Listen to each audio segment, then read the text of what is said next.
Good evening and welcome to Tuesday night. I'm Ken Marangolo. This is Thank God It's Tuesday.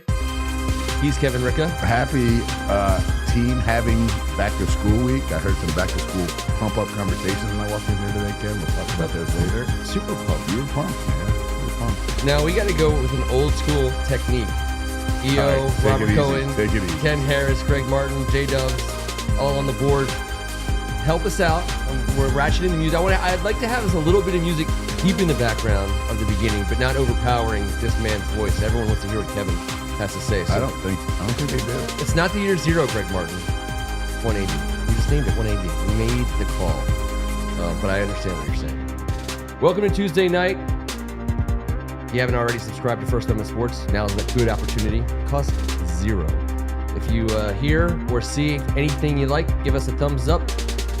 And don't keep your thumbs to yourselves. That's always been Kevin's motto in life. I believe in it. I can't have too many mottos. It's a lot of mottos. I mean, We're getting up there. It's a happy day. Not only are we 11 days out from the start of the season. it seems like a long time. Damn. In year 180. We got it into our logo. That's an official patent pending logo. I don't know what that means. Until it gets scissored by the team mom at some point. Scissor me timbers. Someone will inform me. It's like declaring bankruptcy when Michael Scott was like, declare bankruptcy. I'm patenting that intellect. I'm doing some over-the-air patenting. I don't know how else to do it. Like dry patenting. Well, very mostly over-the-shirt patenting. Yeah. If we're being, 100%. And you can't just tee it up and what do we do? What are we doing? It's what we usually do, I guess. We're still without our main man T for one more week. We hope to see him next Tuesday night. He still have plenty of time before the season starts to ring in on things. Today was a big day. Yesterday and today were big days. We got a 53-man roster is in. We are officially preparing for the Arizona Cardinals. The NFC East race starts. Well, it started. It's ongoing. It begins in earnest. And like the road to proving a bunch of not very smart gamblers wrong starts in week 1. Pile up those wins, 17 opportunities to do so. Floor's got to be, I still think the floor is able. We'll take a look at the schedule. We'll talk a little Cardinals, but we're going to backtrack to the obvious story is 53-man roster. Our team's on the floor. We got Norman Dale, in the last 24 hours. Our guys are here for will it change? Maybe. For now. For this very second. I would say not a ton of surprises, which is always a good thing, but of the surprises, for the most part, pleasant surprises. So let's start right there, and we'll go right over to it. I believe we have a live look in on our 53-man. So there you go. That's the offense, the defense, special teams. Let's start on top offense. It's not a no surprise scenario, although it wasn't a surprise to some people, I guess, and they've been listening to John Keim and people, but 2 quarterbacks. Dose. Our quarterback room is a 2-man room, and I thought Jake Fromm played well enough to make the team, but it's a numbers game at that point, and we want to keep 2. We were going to keep 2, and that's what we were told we were going to do yesterday. I'd never heard it before, but imagine that. And that's what it is, and that frees us up. And listen, when you have 11 defensive linemen, you got to make some concessions. And in this league, with a backup guy you're giving a chunk of change to, with the guy that you've committed to, I think they feel pretty good about it. I would. But let me say one thing now. Please. Logan Thomas is listed as our emergency quarterback, and that's great on paper because the man was drafted in this league as a quarterback, and in an emergency situation that'd be great. But he can't healthily play tight end right now, so that gives me a bit of. I'm a bit leery about having to. Oh, yeah. And not having the emergency guy we thought we did. So we'll see what happens. And like we said, there's plenty of time before the season starts. But I think Jake Fromm gets scooped up. I think you do too. And it's because, he played tough, got rid of the ball quick, played on time, and ran this offense well. He was competing against the bottom half of the NFL's 90-man rosters. He was every bit as good as any of those players, and he showed it. And, what else do you want in a guy who's hopefully not going to play a single down for you, Right. for 17 games. Although we've year in, year out, we start like 19 quarterbacks. So, but if it's not him, it'll be somebody else. And at that point, that shit ain't going to matter if that's the situation. So. That's like the kind of the philosophy. So you got the NFL changing their rules back, letting you The put Cardinal rule. Yeah. Well, letting you have the third quarterback, which they so now they basically said they used to say you could, and then all of a sudden they're like, well, if you're going to dress someone, it can be whoever you want, but then you don't get the extra quarterback, and then teams just didn't for very good reason because like you said, when you get to the third quarterback, especially inside of a game, your goose is cooked. But I don't know. I feel like I thought we were a team that was perfect for having three quarterbacks, and maybe I was wrong, or at least I'm wrong at this point. I mean, you have these warm fuzzy feelings. I'm not going to stop you. Sometimes you're right, sometimes you're wrong, but this isn't one you were wrong about. We were. If we were told at the very beginning it was not going to be a competition, it would have been easier to talk about it. And to be fair, we didn't think too much about Jake Fromm, except for he played well, and good for him. And it's nice to see guys in burgundy and gold playing well.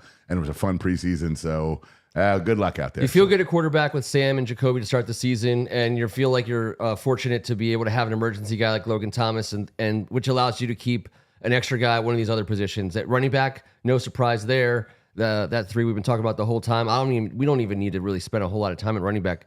They got Armall might get picked back up, maybe not. Who knows? Because there's two teams that use a fullback, or three or four, whatever. But yeah, those three guys, we drafted them all. We're keeping them all, and they're getting all the carries, and that's just what that is. They're getting all the carries.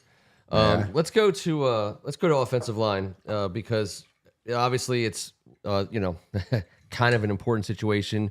That's on paper. That's not a very expensive piece of paper.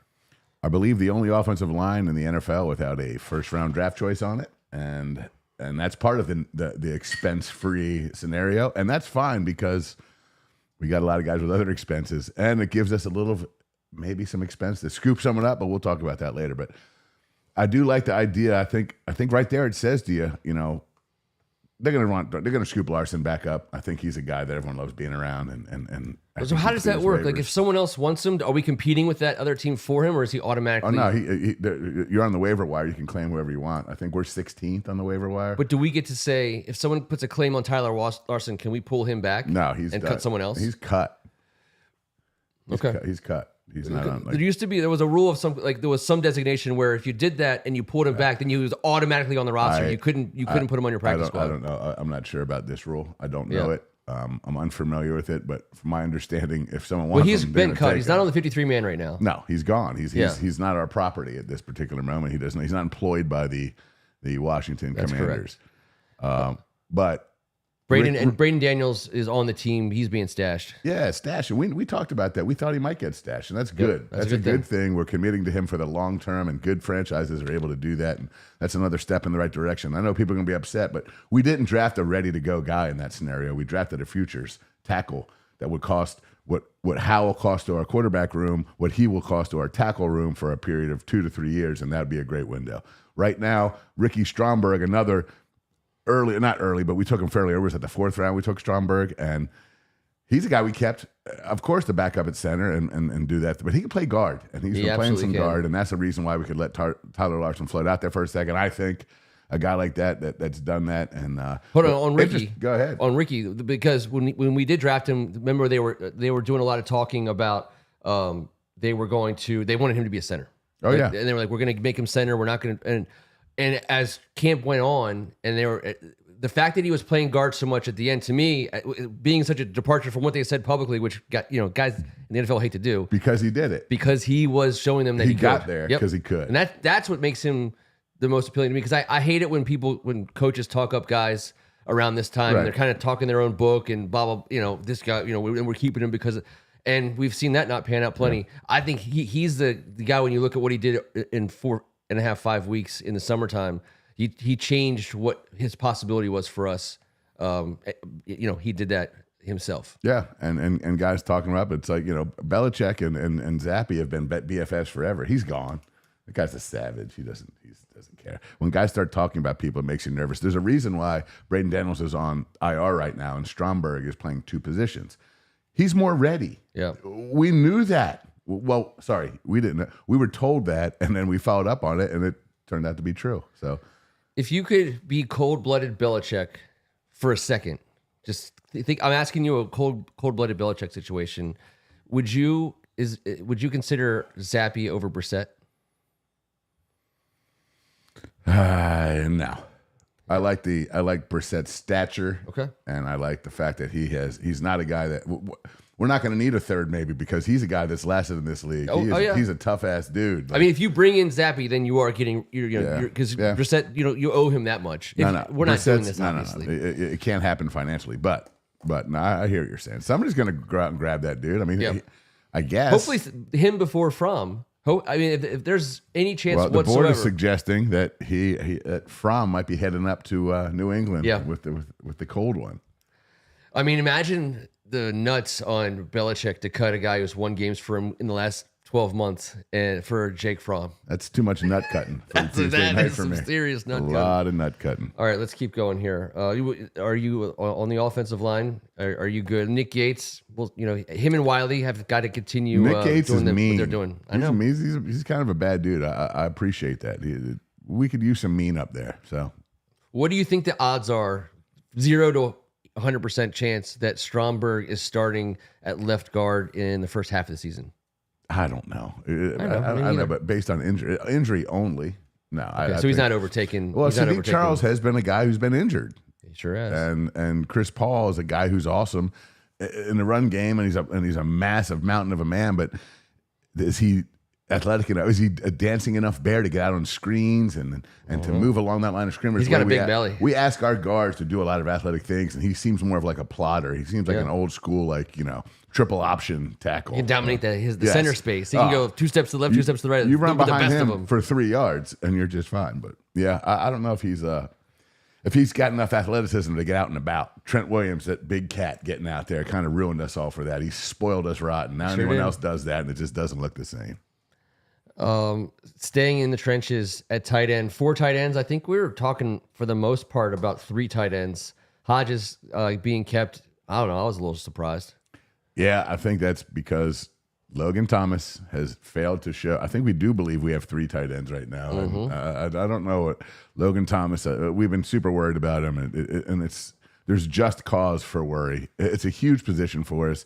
He's a huge guy for our team, and keeping 4 tight ends in an offense that enjoys using multiple tight ends, it still says. I mean, the guy didn't have a great camp. I mean, he was fine. Yep. He was okay. We didn't hear too much about him. He's a 6'8", 260-pound monster. I know that, but so's our whole tight end room. And it's a prototype in there. Everyone's 6'7", 6'8", 230 to 250. But you know what? He's another body in there, and we'll see. They're going to throw the tight end, and we might not get the yards after that. Kelsey, always gets every time. But we can get that. They also weren't getting those kinds of yards after the catch with their wide receivers, and we expect Dotson and Samuel and McLaurin to get yards after the catch, like their receivers really didn't. After Tyreek Hill, obviously, of course, Tyreek Hill is probably number 1 in the universe of all time, arguably, but. So tight end, it continues to be an area of concern. We did not solve tight end this summer. We'll see if we got something that works. It's going to have to figure out how to work as time goes by, because it's not you unload your tight ends off the bus in a road game, and the other defensive coordinator is like, okay, thank God.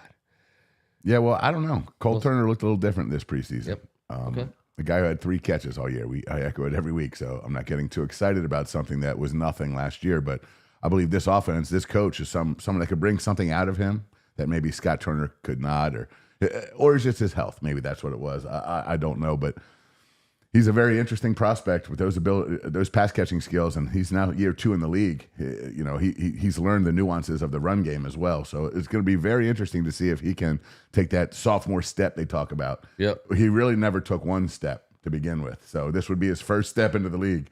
So let's keep an eye on him and see what he can do, because he's an interesting prospect, man.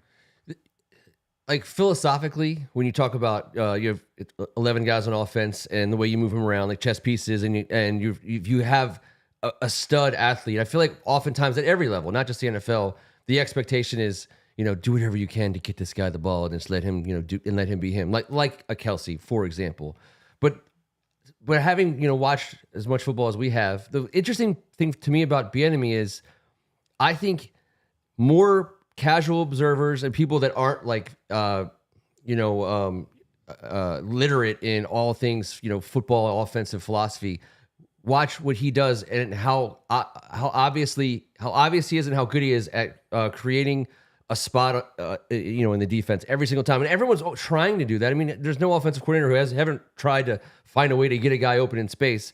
But especially in the Super Bowl and the way he worked the opposing defense, multiple times to basically create almost like unguardable situations, and not with his star player. And two receivers, Kadarius Toney and Sky Moore, those aren't top 2 or 3 options, in that offense for the most part. So a tight end in our offense, we're not asking him to be Travis Kelce, but Eric Bieniemy knows, and it seems like he's been successful in his career about communicating to players, hey, listen, here's what I'm trying to do.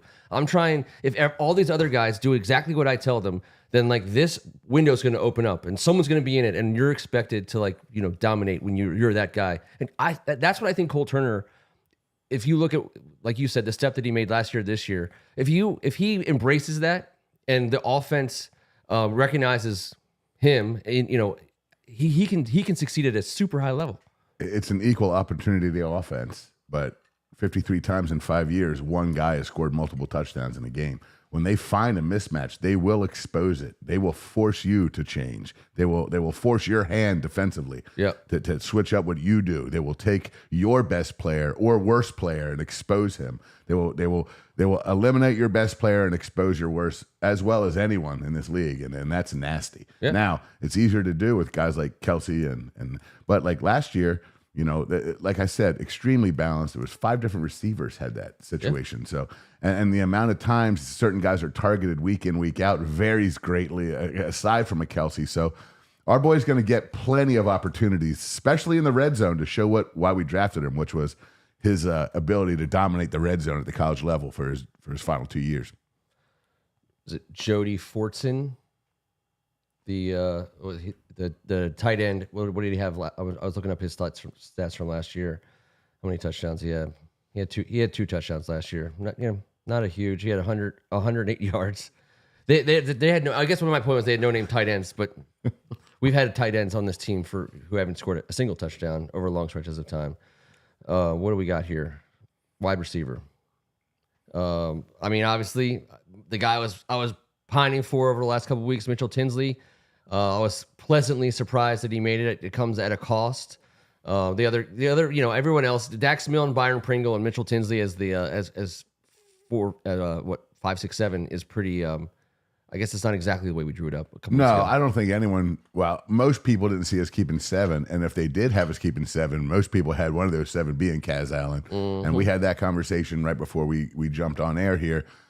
I just think it definitely has to do with the de-emphasis on the return game in the league. The kickoff rules, the punt return rules, the amount of punt returns and kick returns are shrinking, and I think at this point you can't be, with 53 guys out there, you cannot be a specialist when they have specialists on our D-line. We have certain guys that are specific third down pass rushers. We have certain guys that we put in certain packages at the defensive tackle like Obata in a specific pass rushing down. That's where he gets the majority of his snaps inside a tackle on a speed rush scenario. If you have guys like that, and those are your toys and trinkets, and you feel like that's more important than the return game, and right now it is, and guys like Dax Milne, who does a good job as a wide receiver, he's fine. He does a good job. He's a professional. And punt fielders are all right. Punt catchers, fair catchers, whatever you want to call them. The anti-Mike Nelmses are going to do just fine now, and I guess I'm embracing it a little bit, but maybe I didn't realize it to the degree it is, and some of the reports coming out all over the league right now kind of suggest, it's kind of, if you have a guy that can do both, who's a 4 or 5 receiver,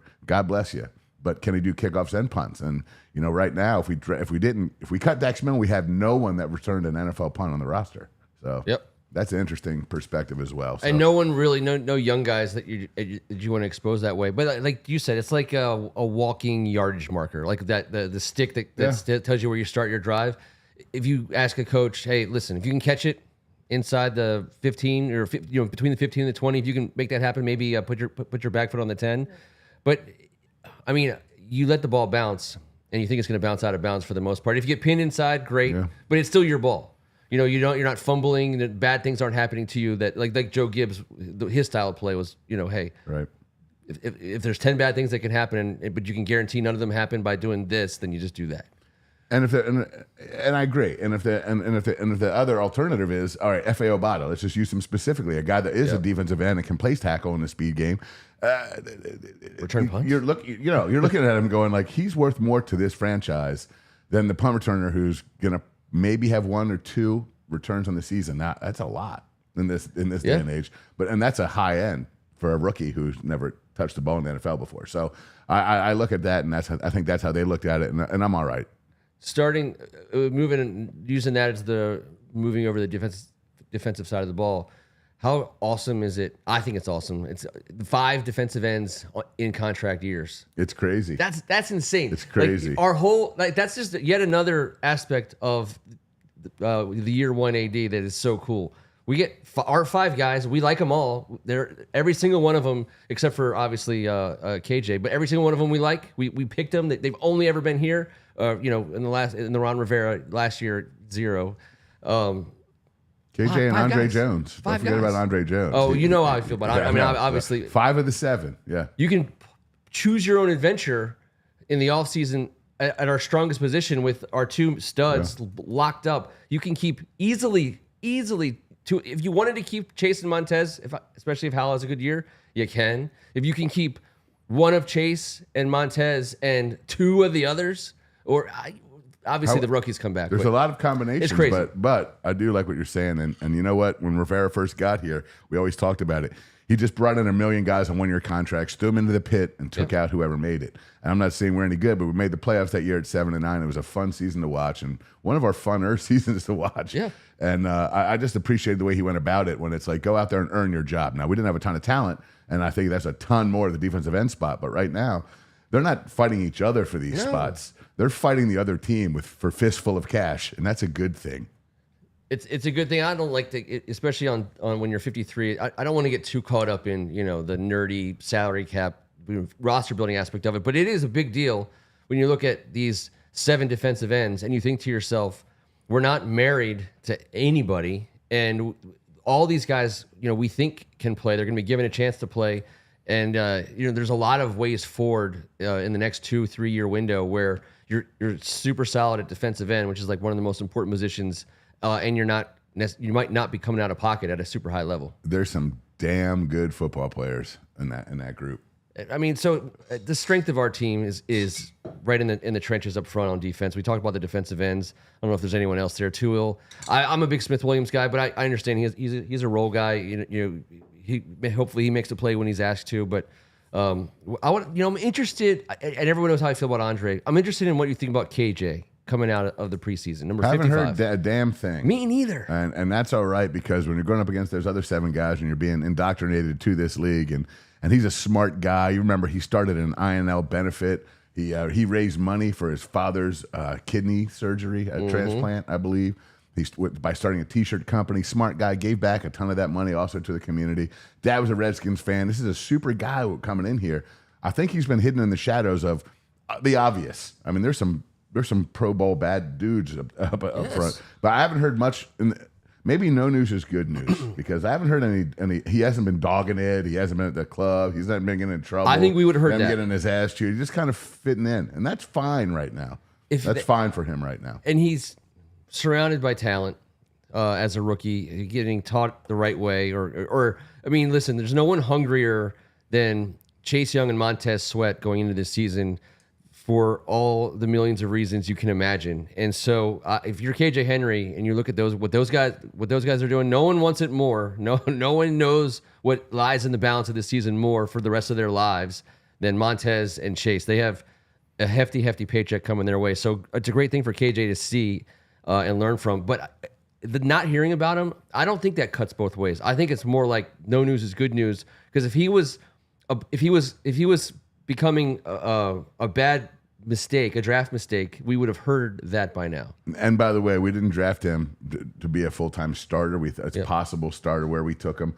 I believe if James Smith Williams doesn't get re-signed, he fills that role next year for 3 more years. The guy that Mr. Dependable, Mr. Steady. I know, but I think they were drafted in similar route. James Smith was a 7. A 10-year younger version, person in that role is always better. Yeah. I hope JSW gets a job. I think he'll be in the league for a while. But again, that's our benefit to be able to have a young player. I don't know. I'm putting too much stock in him running down and keeping a putt inside the 5 in the preseason. I know it gets me emotional. I know. So, but I'll move past it. I know. Do your thing. Get it out of your system. I know you love it too, Coach. I mean, I love that play. You would love it if it was cameras were off and they were in practice doing it. And sure, hell yes. Just like that kind of a thing. Yes. But unfortunately, love of the game doesn't sign paychecks anymore these days. So one more year. That's all I'm saying. All right. JSW got one more year for the Huss. No, and he might be back. He's a guy that he's got to earn. He's a year to year. He's going month to month on that rental. Defensive tackle, again, Mathis. Do you know how exactly healthy or hurt he is? Phil. I know that Uncle Phil. I know that I'll keep hearing about Mason Brooks going on, and the only thing I heard was Mason Brooks put him on his back a couple times. I know Phil's on the squad and Mason's not, so he'll be a practice squad guy. That's the only thing I heard of all the reports. So, hopefully he's healthy. He's been nursing. Once you come back off a big knee injury, everything else starts breaking down when you get back into the action. Little nicks and nothing bad. Little pangs. Your calf tightens up. Because it was only meniscus surgery. It wasn't like he had a redesigned knee. No. He didn't just have meniscus. He had full-fledged. Yes, I'm talking about recently. Didn't he have some cleanup in the offseason? Just the cleanup. Yeah. That's all. I'm sorry. Coming off the major surgery, all these little knickknacks and everything he's dealing with is completely normal. Yep. Your brain has to start sending these messages down to your knee saying you're good. You can go ahead. He's a stud. If he's healthy, it's just interesting. Not that the internet should prioritize. I almost feel like a delinquent when I type in Federi Mathis injury update, expecting that I'm going to get like 1,000 options and from every possible outlet. The most recent stuff was from like a year and a half ago. I'm like, what is going on with the internet? Like, can I get some a update about Mathis's injury? No one cares. Phil McCracken. As soon as you type in Phil, and then a bunch of terrible. Have you ever? I mean, that was like the first time in my life when I literally heard the internet go, "We don't care, Ken. We don't care about Mathis's injury." We're not filling anything for you, Ken. Damn it! Beat Stupid it. Internet making me feel. Go to the dark web, Marangolo. Well, I hope he's doing well. I hope the internet gets on board with Mathis. I'm going to skip over a certain position for the moment and go straight to quarterback, where we have 5 guys that we love. The old leapfrog. Christian Holmes, he belongs. He had a great summer. I love watching him play. We'll see. I mean, if we get to him and when we get to him, he'll be tested. But behind that top 3, Holmes and Danny Johnson, that's fun. Yeah. No, all local favorites. I think we appreciate Holmes and Danny Johnson's toughness. Appreciate the shit out of it. Actually, that's when you appreciate it a little bit more than average. I'm gonna start appreciating more. You're damn right. You've been appreciating James Smith Williams for the better part of the last half an hour and 2 weeks. Sure have. I sure have. But I do believe all of those guys started their careers right here with us. And I know Fuller went away for a Super Bowl year, but we knew he'd be back. Cool group in there, man. I don't think anyone thought anything different was happening with those 5. No, I've been guilty of over-loving Danny Jones in his career here. Just another classic. Danny Johnson, you just didn't want to Danny sound Johnson. I'm looking right at the screen too, where it says Danny Johnson, and I said Danny Jones. I don't know anyone named Danny Jones, and I don't know what you're talking about, sir. I think he's a tough guy. And to your point about these guys starting here, like he's our guy. And 33 of the 53 drafted by home team. That's huge. That's huge. Pretty cool. And so many others. It's not like we signed away someone else's like big time free agent. These a lot of guys who are just pros. Yeah, no doubt. Curtis Samuel's getting in the final year of his contract, getting a chunk of change. Charles Leno, he earned it with us. Wiley earned it. 8, 9, 10 million earned it. That's a lot less than a lot of other dudes are getting paid, and that's fine. That's how we're building our team. We'll find out here in about 11 days and some change. We won't spend a lot of time on special teams. Tress is awesome. Joey Sly had a good summer, and Cheeseman needs to firm things up, and we trust that they will do just that. At the safety position, though, so Quan Martin, had a tough summer, but he was competing. He was out there. He plays hard. He's fun to watch. If you add some experience and whatever that comes with to what he is capable of, that's pretty high ceiling. Yeah, well, that physicality and passion for the game and relentlessness that's evident.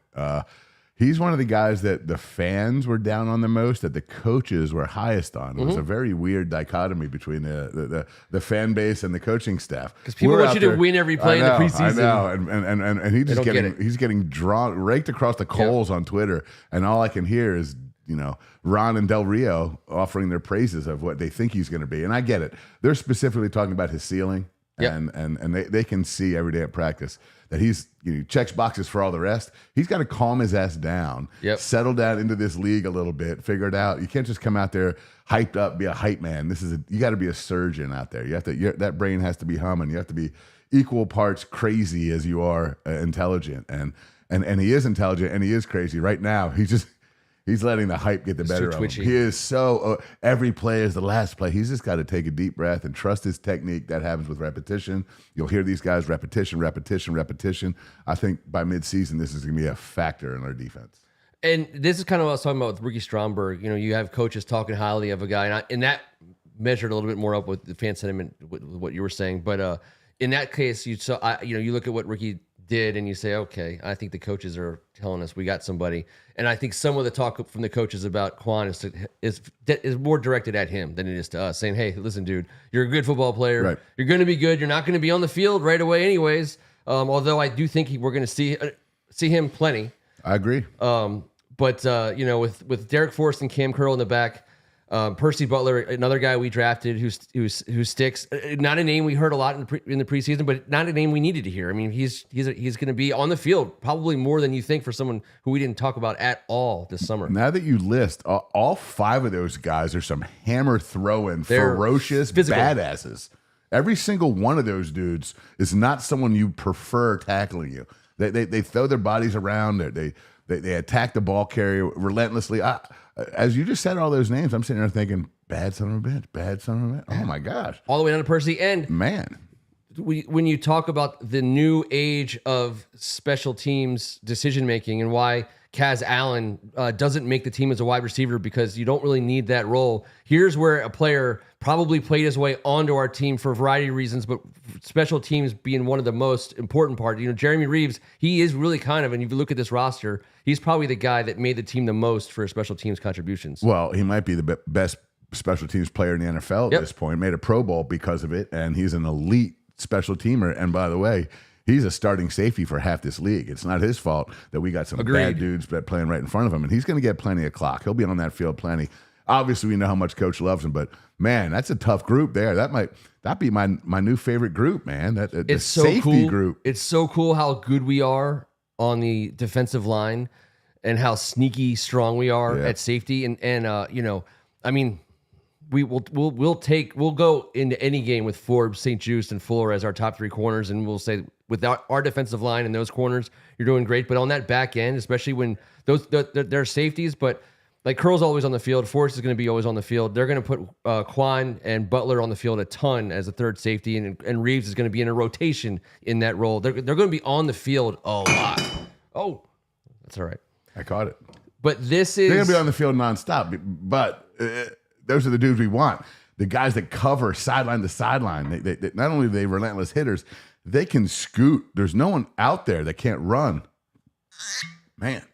But the physical part is unbelievable. But let me just this is what I am looking at when I talk about the safety position.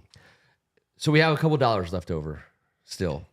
We have some money. We got some monies. About 8-ish. I don't know. Or more? No, I thought it was after Norwell. I thought we were in the $13 million range. Perfect. Okay, so I don't know how many monies we have either because the monies are not my specialty. I forgot about the monies.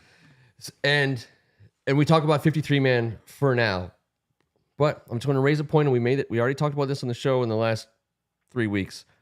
There's a guy in that safety group we just covered who's going to be coming in some monies. Yes. And now maybe there's a guard out there who will absolutely blow Red skirt up. Maybe there's a... Don't go in there, guard. Linebacker. We haven't talked linebackers yet. Don't go in there, guard. Maybe there's a linebacker, that'll cost a few dollars. But I continue to come back to the notion that what if we use some money right now and push it into a deal for Cam Curl? His on Spot Track, his market value is 4 years, $60 million. It's a $15 million per year. Now, it sounds like a lot because it is. Safety position is one of the last ones to really get its day and come up in terms of average value per year. They typically have been more like 8 to 10 for the longest time, except if you're Adam Archuleta and you just come along and you get whatever you ask Dan Snyder for. Damn it, I said his name. Another dollar in the jar. I meant Turd Swagler, Private Turd Swagler. What was it? Captain Shitstains? Captain Shitstains. Yeah, there you go. Yeah. $15 million a year. I mean, you can use money left over this year to somehow, push that value around. So you could. There's a way to use some money this year to make Cam Curl a little bit more of a bargain over the life of a deal. Obviously, we want him. Obviously, he's a guy for us. He's our guy. He knows our thing best. He knows how to do it for you. He knows the way you like it done. I love him, but I just don't know. Would you be willing to pay that money for him? Not right now. I want a guard. Okay. I want somebody's guard. I want a guard. How do we get him? I don't know. I'm worried about our guards, even our guard depth. I don't want guard depth, but every time I look at the list, as soon as it hits Andrew Norwell, I can't look beneath it because I know. Not even for a guard, for anyone. Available guards. Anybody. Available. There's so many different ways. Hogs Haven did a good job writing, covering it last week, and Julian Good Jones from the Eagles got cut, and I know they got depth and blah blah. I don't know if I want that type of a guard. Is there a disgruntled guard that I don't know about? Is there a guard to be named later that has not been named? Because all the guards I know are gruntled. I'll admit I don't know shit about who it. I want us to have some veteran presence. Sadiq Charles is athletic as shit, but he's hurt all the damn time. Chris Paul, we've talked about that issue.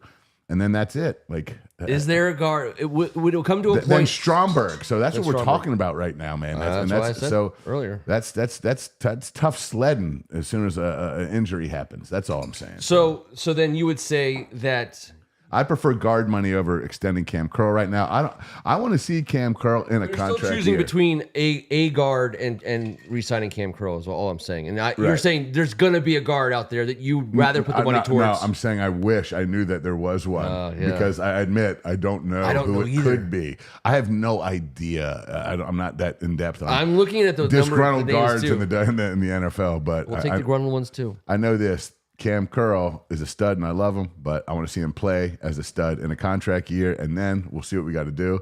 And maybe, we'll pull the old Kirk Cousins out on him. Who knows? There's ways to do different things. And what is the franchise number for safeties? It can't be $15 million. It can't also actually, be. It can be. It ain't anywhere near the big time position of ridiculousness and crazy cash. So. I think I'd be fine if we did extend him, Ken. And in fact, I'd be pleased. I just don't know if it's something that we need to do right now. All I'm saying is we have. I'd rather use it for that than roll it forward, which we could do. We could roll it forward, but we have plenty of money next year. Actually, no. Franchise tag is $14.5 million. So he basically that's what it is. I would rather be better this year at guard than sign Cam Curl long term. I hear we that. are 100%. I think we both agree with that. If I keep seeing the same names on the list, I'm I'd rather lock up. A guy like Cam Curl than not use the money. But I know. All right. I'm cool with Cosme, and the other three are all huge question marks. I think if the board disagrees, and some people might not be cool with Cosme. I think he's going to be good there. I don't know about great. I think he'll be good, fine, whatever. I'm confident with him. He's above the line. And now looks like he's dancing and having fun. Yes. He's out there. Yes, he's comfortable. But the rest of these guys, dude, I mean, a lot. But you know what? This is the same type of situation every NFL franchise faces today. That's right. Specifically, where do you trim the fat? Where do you need to put your fingers in the hole in the dam? And one of them's got to give. And and there's only so many fingers. Crazy strong at a position like on defense. We're so crazy strong on defense. Top 2 of the last 3 years. that hard to realize, right? it's going to bear its head in your roster at some point. I mean, obviously our offensive line needs resources of some kind, whether it be money or draft picks. But that's also, like, again, the beauty of if Sam Howell plays well, if our defense stays healthy and guys like Forbes are as advertised, because then all of a sudden you become the team that hits the first round, and you can take the best offensive lineman that falls to you and trust that guy's going to be better than what you have, and is going to be able to contribute at a high level, which we haven't done since 2015. Was it not Sheriff? It was Sheriff? I believe so. I think so. That's the last one I remember. Someone asked me that question, and I said Brandon. I think it's Brandon Sheriff. I heard it was 2015, and I knew that in my head from the Twitter machine, but I have no idea who it was. It had to be Sheriff, right? It had to be Sheriff. 5 years, and then 6, 21. Yeah, it was Sheriff. Yeah.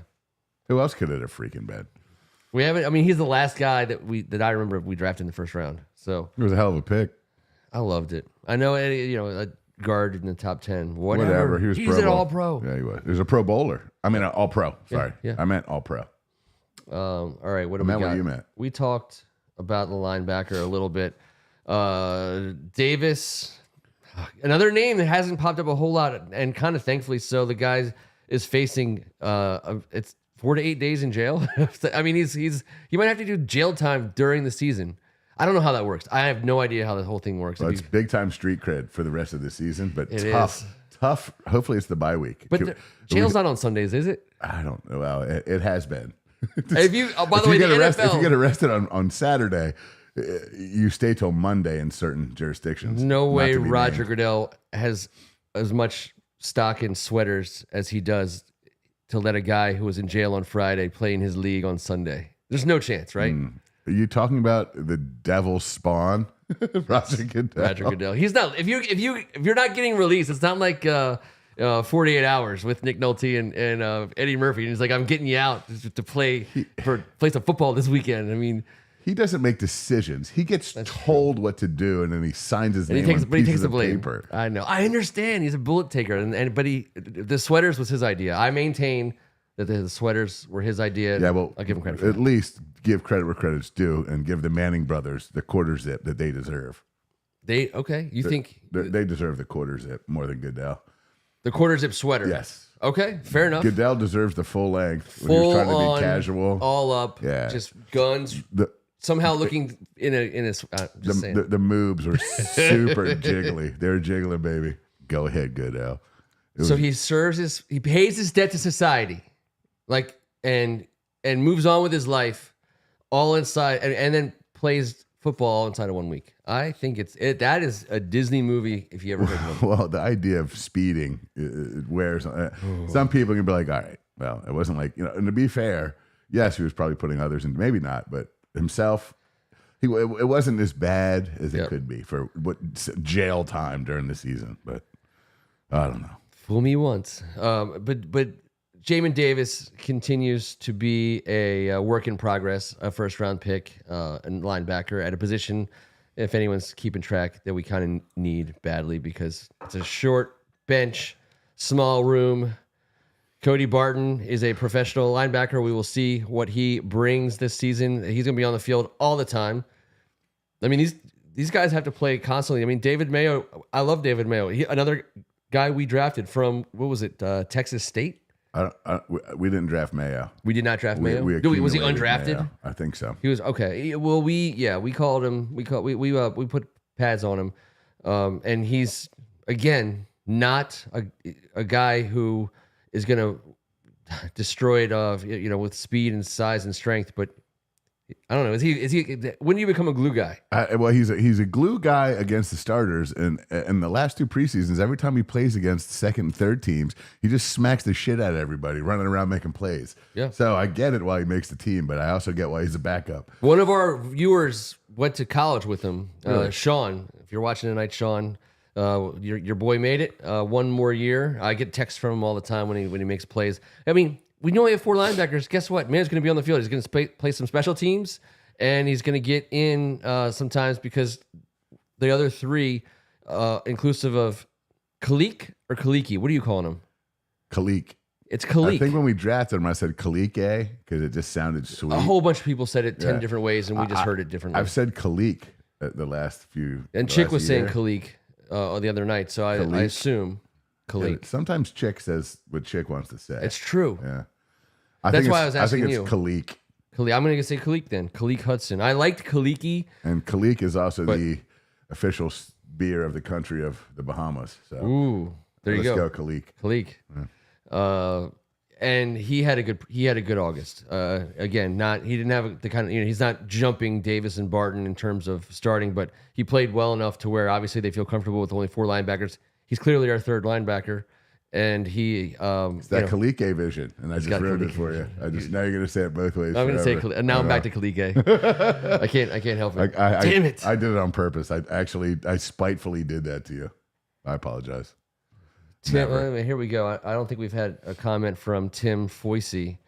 I hope I said your name right, Tim. So we got a. I'm a Mayo fan. We have multiple Mayo fans. I'm saying he just didn't. He didn't jump out to me last season when he was in there. Obviously, that's good too. It wasn't because of good or bad. You don't want your name called. Right. A lot of times when you're that guy, you don't want to have your name called. But I've seen him mash in preseasons. I've seen him. He's smart too. He's in the right spot. Yeah, he flies around and makes plays. He's a football player. He's man. I mean, you got to have guys. We always say. You got to have guys like that. He's one of you can't have 53 all pros. So if if David Mayo can't play, you're screwed because with 4 linebackers, David Mayo's gonna have to play. Well, he's proven he can. I'm not worried about Mayo and his role right now. There's 2 linebackers that are backing up the other 2 linebackers. That's the state of football we're in 2023 here in the nation's capital. And linebackers and quarterbacks, we're just like, who needs them? We have 6 total. Yeah, that's where we are. Joe Gibbs had 6 total quarterbacks at one point in time, I believe. Yeah, he did, and they all showed up on game day. I think you were allowed to just dress like you could go to the store. You could just dress however you wanted. You went to the Redskin store in Wheaton. And you got a hat or a visor. You could stand on the sidelines and be there's clipboards. The 8th quarterback. Yeah, it was. I'm going in. All right, so if any move, as weak as we are, because of potential jail time reasons at linebacker. I mean, I like Barton and Davis as guys, but Boss Hog's gonna throw the book at him. If your incarceration is a real thing, and so it's gonna keep him from playing potentially. Sorry, we got 3 more linebackers. We should be fine. Got 3 more. You gotta love. Maybe Jacoby Brissett can get in there. I don't know. Maybe Logan Thomas is our emergency linebacker also. If he could be healthy, he probably could. That's true. That would be awesome to watch him not be able to run around, but light a running back up in the flat. What else do you got for the roster? What do you? You know what? I love this day. We didn't talk a lot about wide receivers. Do you have anything else there? Well, I'm pumped for your boy. Tinsley made plays. He shows it. He was a stud at Penn State and going undrafted. I thought it was because he wasn't a big playmaker. But keeping him on the roster as the 7th guy essentially shows me that we were not comfortable putting him on waiver. He was gone. Yep. So that says something about the future with, this wide receiver group with him. So them choosing him to be someone they'd like to develop within this offense is kind of a big deal. Or maybe he gets cut in 2 days for our guard. But the fact that we kept him this long means we think pretty damn highly of him taking a wide receiver 7th without having a return man. And maybe that means he can run down and cover on special teams. Maybe he's tough enough to do that on punt and kickoff. And like we talked about, the de-emphasis, you have to de-emphasize the guys covering now as well. You're not going to have these, guys that can't play a position offensively or defensively. You have to be a hybrid in that fashion with teams. And I have to think, it's not just Dax Milne making it as a 6th man with teams, that Tinsley's got the ability to play as well. And if you think that, part of the calculus was if we drop this guy, he's going to be somewhere else. Then you would think that it's a smart move. Marty did not hit me on the 3-way. I'm just saying I agree. I know. My gut feeling is, well, shit. We kept 7. We didn't keep Allen, and we did keep Tinsley. Obviously, he's someone good enough that would get scooped. Yes, because you let so you keep him on your roster for 53. You hope a guard becomes available, and you don't want to let Tinsley go, whether he's on your practice squad or not. You just want to have him in the fold. So all the other teams are making their moves right now. So if you do get a guard, and then cut Tinsley. Then now 31 other teams have kind of already shown their, done their thing. There might be shown their ass. They might have already shown their ass, and you might have a better chance of bringing them back on your practice squad if someone's already chosen the Jamison Crowders and the whatever whoever's. Yeah. I gotta probably believe he's done in the league. There's a lot of Jamison Crowder talking Redskins Nation today. Because he was a good player for us. Although Dookie. We did draft him ahead of local favorite Steph Diggs in the same round, just a few picks before. And there was a lot of turmoil locally. And thank God Crowder turned out to be a player. But I don't think he outdid the career that Mr. Diggs is having. But that's a different conversation. That's a different conversation. But I enjoyed Jamison Crowder. He was a tough ass for us. Appreciated him. Dude, is Arizona going to have a team? Are they just going to start cutting? When's the last time we saw a team so dedicated to not winning? I'm so glad we played them first. In football. Obviously, I know. I like the Sixers in basketball. So they have talent, youthful talent on both sides of the ball, but not enough to win more than any. I don't know. Right now, after letting Colt go, it's just in my head, I'm like, for 2.5, wait, you're giving him 2.25 to save 1.5? You just everyone get in the center position and keep on going until you can kiss your ass and your 3-point stance goodbye. Because this season just blew up. The line remained at 7 also. The wins and losses? Oh, no, the line spread. of the game. I'm sorry, but Josh Dobbs and Colt McCoy, I'd much rather see Josh Dobbs career or the rookie. Between their quarterback room right now, they have 2 NFL touchdown passes and 3 interceptions total. Ever. It's shocking. Except what the shit are you doing? That they are telegraphing a plan to be terrible and to pick number 1 and probably number 2 because they have the Texans pick. So if this is like, so they have Kyler Murray. We were talking about his money. Obviously, they gave him a $200+ million guaranteed, tons of money. They just did a year ago. They've already they cut ties with Josh Rosen. This is different. They wasted the first round pick on Josh Rosen, not a lot of money. This is getting married and big time married. This is like $200 million married. Oh, and they are big time married. And just think about us. We're not in that situation. I said to Ken previously, 3 years of this guy, Kyler Murray, his next 3 years got $150 million that they got to pay this dude. And by the way, there's an $81 million dead cap next year, followed by 33, followed by 21. So you're not getting out of that deal unless someone, by the grace of God, trades with you.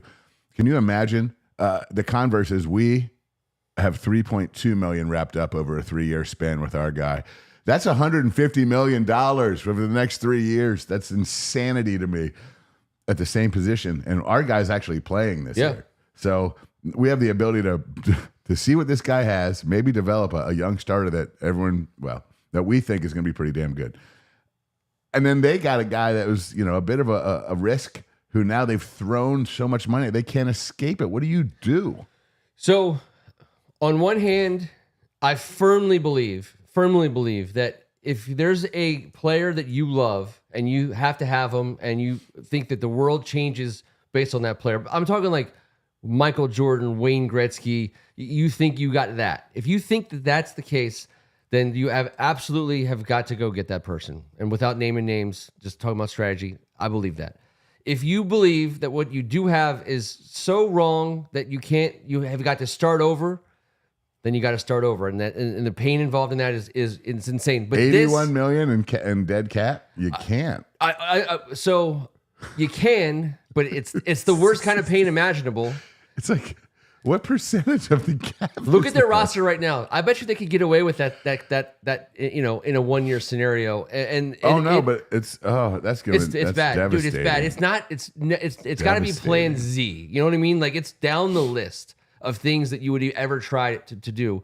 But to be fair, even if you draft a guy in the first round next year, even at 101, and you can extend for 1 more year the pain of the dead cap, you're not paying a rookie, even if you plan on playing him. They could sit Kyler Murray for 2 years, save a couple bucks on the backside. Caleb Williams ever. That's what I'm saying. No, I'm saying Kyler Murray. Right. If they're really moving on from Kyler Murray, they're going to have the number 1 and 2 picks. And everyone's saying, Caleb and Marvin Harrison, which is unreal and illegal. But I'm just saying, if you want to move on from Kyler Murray and you go that route, there's a chance he's on your roster for not just this season, but 2 seasons, which I don't think he would ever be okay with unless he's loving making $150 million guaranteed. Let me just say this. This year's too late. He's on the roster. Oh, no. Of course. Next year, to cut him will cost you $82 million. So that's what I'm saying. You could keep him for another season or work a deal for... Because okay, so Can the he Rams play slot? Is he Rams? How much of the Rams had to give the Lions a lot to take on Jared Goff's salary? I get it, and that could be it's bonkers no matter what. The fact that they're trying to lose so hard, the fact that everyone in the world knows it's Caleb. Hey, listen, what if Arizona is so smart that they really like Kyler Murray? They're willing to pay him his money, and they know that the Caleb Williams pick might be one of the most valuable draft picks in the last 25 years of professional sports, and they might get a haul that's never been had before. They might beat the Herschel Walker. They're gonna. That's the move. And if Houston's the second worst team, then they get whoever the hell they want as well. And they could trade that pick. Yes. And then all of a sudden they're set for a 15-year window. I just don't give them that much credit. But that is the train track that they're on, because the Caleb Williams pick is going to be crazy valuable. We'll just say this. Caleb Williams, his future has something to do with Phoenix, Arizona. 100%. Because whether or not he goes there or not is inconsequential. I say he won't go there. The conversation, I don't think he can. I say he will refuse to go there. John Elway style. Yeah, wait till you guys get to know Caleb. Caleb doesn't do stuff Caleb doesn't want to do. I've been saying it for months. On the what do you call it? Our-Lad stuff. Who was it just there? Someone on the board just said NES Techno. Caleb might stay in college. He could make a ton of money. Get that money. Keep that money. Avoid that Phoenix. Oh, and by the way, they're playing at Arizona State 20 minutes away on September 23rd, and the whole state is going to be watching that scenario. Caleb at Arizona State. The Cardinals will be 0-2, 0-3 by that point. 0-2 awesome. Heading into an 0-3, and it's going to be the Caleb, welcome to the state fair, Caleb. Please come here. We'll do whatever. It's going to be roll out all the red carpets. He's going to be. Get used to the idea right now that he will not be wearing a Cardinals jersey ever, unless I can't see it. And I think it will be like Carl, who we know his dad is going to do the Archie Manning thing. Is going to do the Mr. Elway thing. There's okay. I can't say there's 100% chance. I haven't talked to Caleb about it, or Carl for that matter. So I'm not trying to put words in anyone's mouth or say. I'm telling you. I have that same feeling, the same feeling that I've had about certain things. Caleb Williams will strong arm the Arizona Cardinals. I agree with you. It could be the probiotics talking, but it could also be a feeling in our gut that says this family is not putting themselves in imminent danger of failure early on in this young man's professional career. And if there's $35 million, you might save 50 by cutting them, but the $81 million penalty. I'd be like, so where are your weapons at now? Or offensive linemen, or any how are you going to keep our guy alive without $81 million that could be at least half of it spent on 300-pound studs up front? While we're talking, shout out to Rakim Jarrett making the Tampa Bay Buccaneers. Oh, yes. We all knew that was going to happen. Yep. We said it. We can't believe he wasn't drafted. There was some weird shit, and that man's shown why he was a 5-star out of high school. That's right. And don't be afraid. Now, I'm talking late, but this is a guy that could make a play or two in this league. And if you're talking about fantasy? Yes. This is, well, you know. How late? How about this? He just led the Tampa Bay Buccaneers in receiving yards and yards per catch, and he didn't even play in their first game, if that says anything about how they feel about him in the preseason. Most targets, most yards, most biggest plays, longest plays. Come on, man. We know what he can do. So, and they're going to be getting the shit kicked out of him every now and then. And by the way, their defense is better than their offense.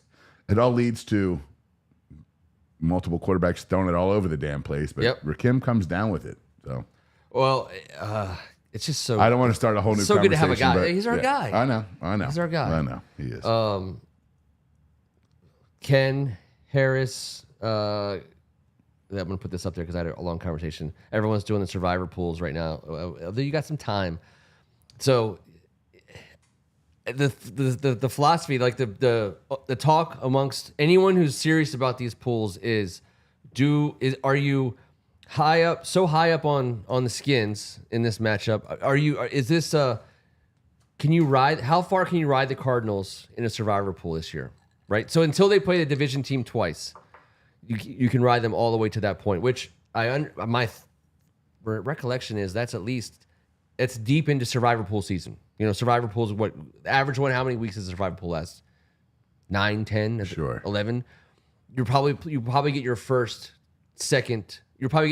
time playing a division opponent for the second time inside week 7. Does 8, it 9. matter with a rookie head coach and no quarterback to speak of, with very few weapons and? But I'm saying you can, but you can't pick the Cardinals opponent every week. I know. Until you can until they play that division team. Okay, that's why. I thought you were saying that the second round might be No, so the survivor pool. I thought you meant interdivisional second time. That would be right. You can ride the Cardinals all the way in the survivor pool. So for me, that's my strategy. I have my big survivor pool, and you can put 2 entries in. One entry is every week, the Cardinals opponent all the way until I'm sorry, I can't remember what week it is when they get that divisional opponent for the first time twice. They were 18-1 to go 0-17 like 2 or 3 weeks ago, and today they moved to 14-1 to go 0-17. Their win under for wins stayed at 4.5, which I don't understand at all. How you can't. Maybe they already factored in the quarterback was going to suck, and it doesn't matter who it is. And you can't for Vegas purposes, you can't just go out and put like a 2 down, because if you're Vegas, you're like, oh man, let's like in the pros, people could probably win 3 games. And by the way, and now we're giving Colt McCoy a shit ton of credit on a bad team with no weapons. There's all kinds of betting prowess here. You're taking the over for Commanders at 6.5. You're getting your 14-1 on 0-17. You're betting the under on 4.5 cards all day. And you're taking the Commanders given 7 at home in the home opener. That is weird, by the way. The board is saying that too. I know. And if they beat us in the home opener, I'm going to crap myself and walk around for 3 days. That's fine. You know what? Day 3 is here. What a great lesson to learn in week 1. Like, I don't want to learn that lesson. I don't want to really put myself in the hole in week 4 or 5 and be thinking things that aren't true. Just shoot me straight in week 1. Everything, like, we should beat them by more than 7. We should cover, the Commanders over. Whatever you can get an over on our offense. We should cover the 6.5 wins. But I mean, it's going to happen. When we win 17-10, I'm going to be not happy. I know. I'm gonna be not happy at all. I don't think. I'll tell you one thing. We're not trying to win 17-10. There was a time, and it lasted for quite some time in the mid 2000s, when we were trying to win 17-10. I mean, certainly when Joe Gibbs was here, certainly when Marty Schottenheimer was here. Many a day, 17-10. You would have woken up on Sunday morning and say, "Here's a 17-10, sir," and they were like, "Yes, a W." Hey, we'll take W's this year, babe. We have averaged less than 20 points. I'm surprised. I want to see that. We'll talk about this for the notebook. The times we've averaged less than 20 points over the last 20 years, it's shocking. I would bet it. The times we've averaged less than 20 points over the last 20 years, I would say it has to be at least half of that time. At least 10 of those seasons. Oh, it's gonna be like 3 or 4. Okay. All right. So I'll take the over, but I'll give you some. Right. So you're say 3 or 4. Let's say 6.5. I'll say. And I'll take the over. You got it.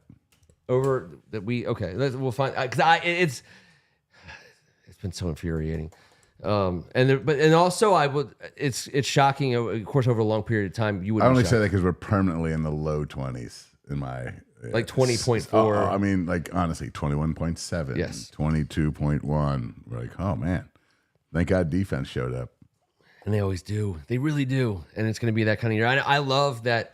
We didn't have to do the whole song and dance, which it never was. But when and we'll close it out on this thought.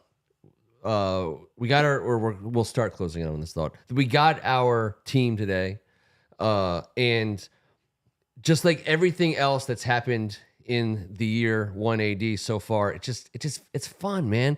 It's fun. We're not trying to find excuses to justify loving this team, which it was kind of a shitty like reality. It's certainly at the end of the former of Colonel McTurd Swagler's reign of terror, but like trying to like find like to make excuses for the joy, like we would say these awesome things, that these awesome days happen, we get our guys, we play well, we're trying to well, at least we got that. But like again, new ownership, everything from here on out is just more fun. And that to me, like that is it just remains true every second we get through this preseason. It's why it's extremely important for us to show out, dominate, and win convincingly, and our fan base to wash ourselves of the filth that we've dealt with for 23 years. And it's not going to eliminate it all, but it's going to be a great refresh. It's going to be a great reset. And that day we've all had circled forever. That's the real day that it matters for the first time. Yes. Now, this has all been fun, but I think a Sunday, it could get emotional. It could get emotional within families and friends that day. Without a doubt. We get out there and get after it, and you see that, with the passion, it hasn't gone away. It's been hiding, specifically on purpose, hiding in a lot of folks. I think we're going to see on game day, if it turns out the right way, that's going to be the day that we have marked, a true day of celebration in this fan base. So let's not fuck it up. I mean, for God's sake, we've come too I think far. I put in the, we've gone through in too the much. tweet, is week one too early for a trap game? And because it just feels like right away the whole universe is like thinking we're playing a Division II team, and that forgot half their team at home, and they're not coming, and it just everyone we got to get past all that, and that's why the over under is 36, and I agree with the board. I think Greg said it, like that should be how many points we should be looking to cover the over under with our points. Like that's what we want to do, I think, right away out of the gate. Yep. Well, that would be fantastic, because that would mean a whole lot of Eric Bieniemy worked.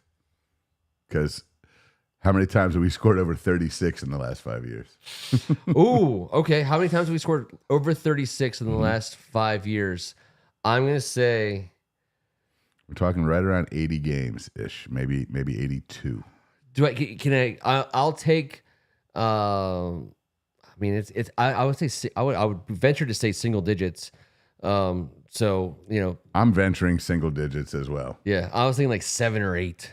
All right, how about we say 6.5 again? 7.5 on this one. All right, fair enough.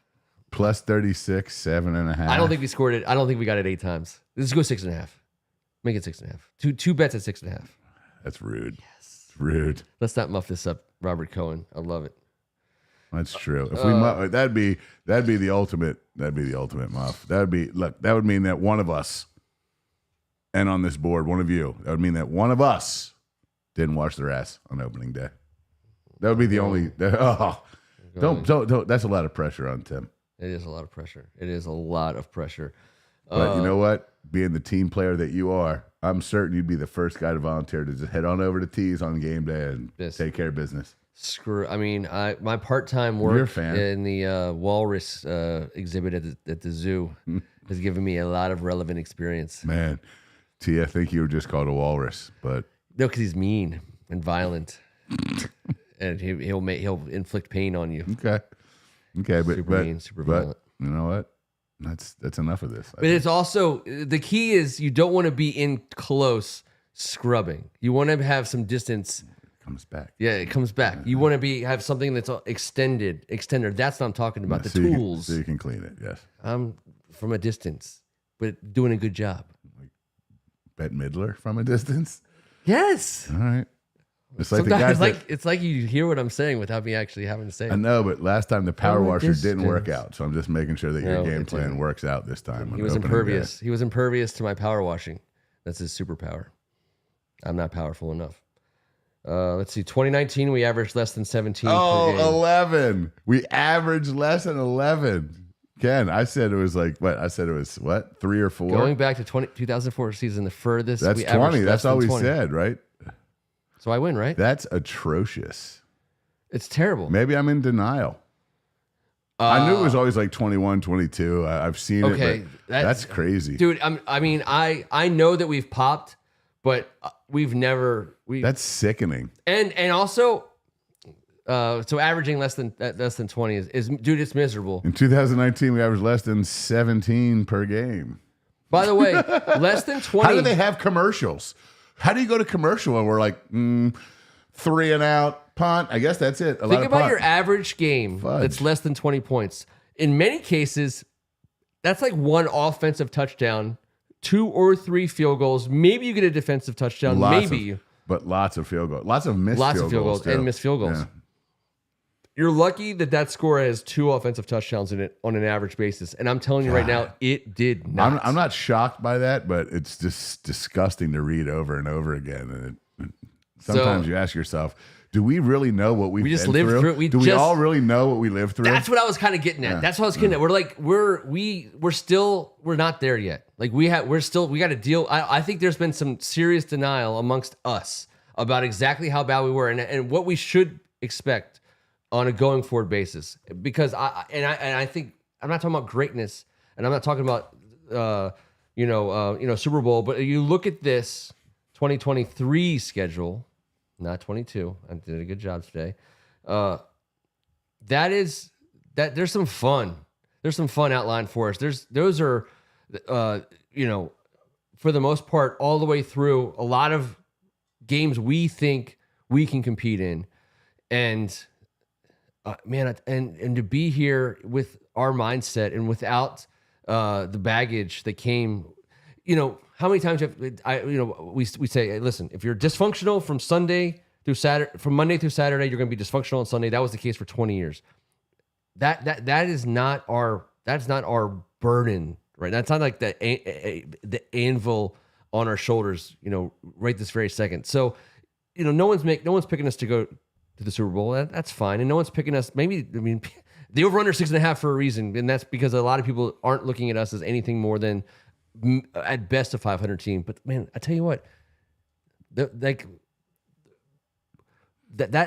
schedule to me looks like there's the possibility for something special.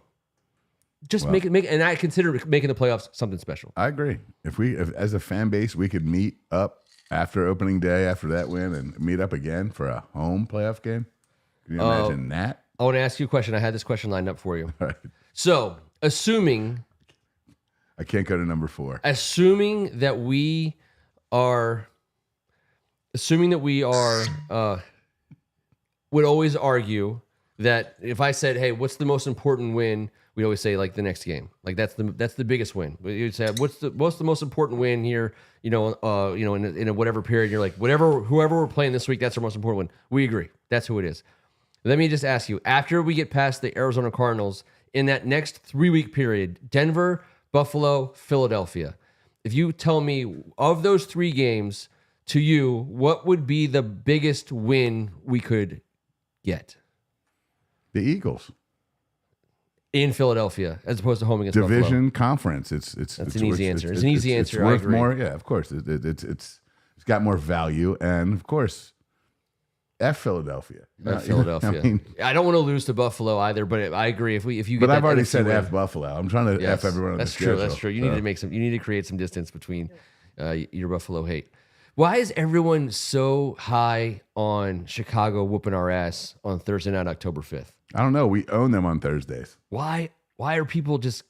I haven't met a single person outside of me and you and people like us who think we have a chance against Chicago. I'm like, really? They're that good? They're psyched about Justin Fields' development, and they're super hyped about having a guy like that. Well, guess what? We're super hyped too. Our guy just makes about 1/5 of what your guys does. And he's a dynamic athlete. That's why. That's all.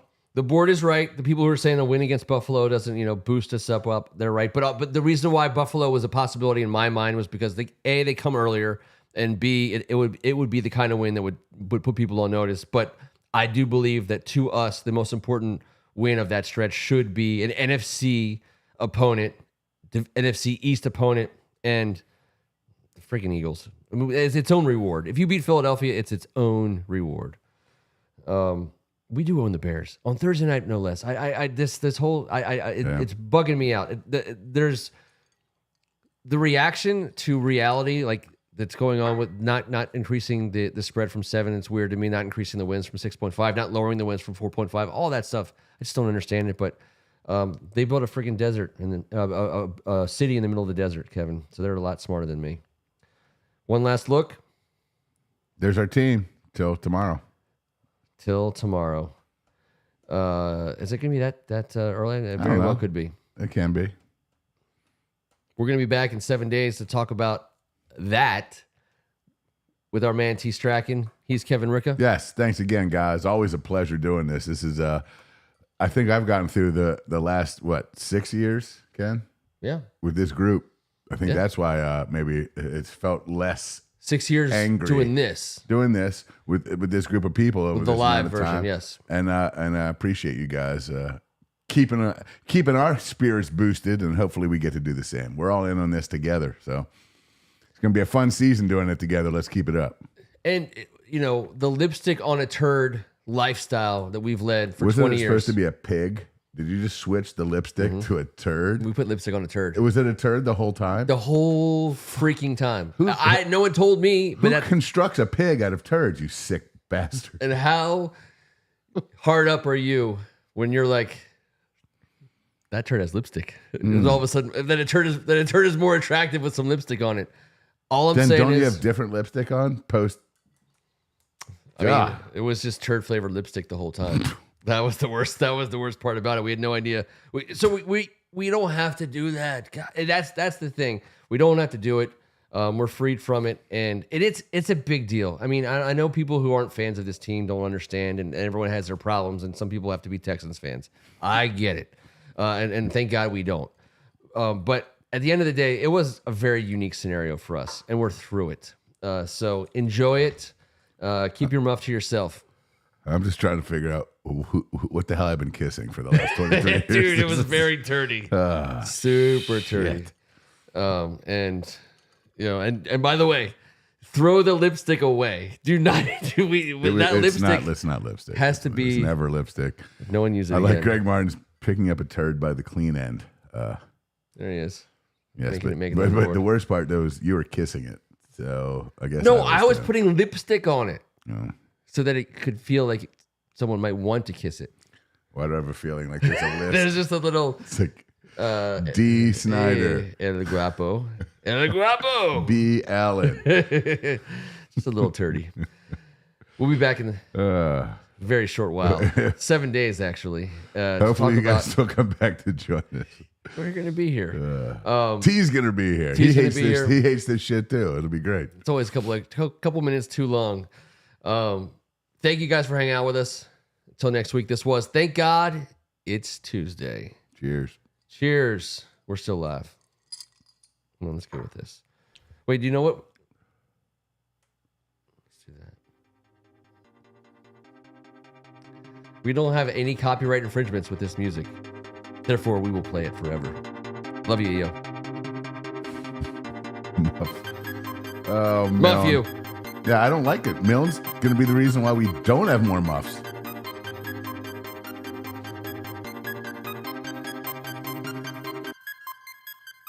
Mm.